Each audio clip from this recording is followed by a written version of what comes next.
Naghatid ng saya at serbisyong medikal sa mga kabataan ang isinagawang medical and dental mission ng mga tauhan ng Alfonso Lista Municipal Police Station sa isang paaralan sa nasabing bayan. Yan ang balitang hatid ni Police Master Sergeant Ermelinda Cacleong. Nagsagawa ng medical at dental mission ng mga tauhan ng Alfonso Lista Municipal Police Station, katuwang ang kanilang mga stakeholders at benefactors sa Tanlo Purok Elementary School, San Marcos, Alfonso Lista, Ifugao. Nito lamang ika-24 ng Hunyo 2025.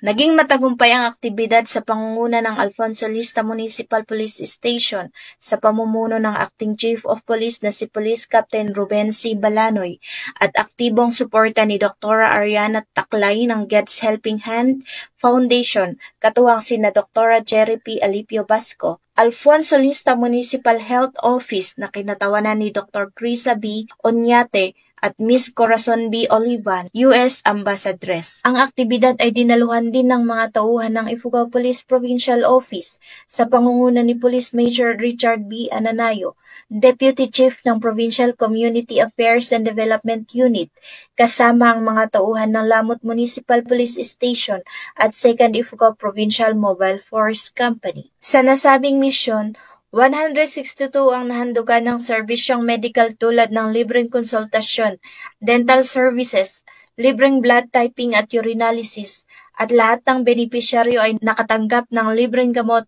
maintenance at bitamina. Bukod pa rito, nagsagawa rin ng libreng gupit at oplan tulis sa mga bata at kanilang mga magulang.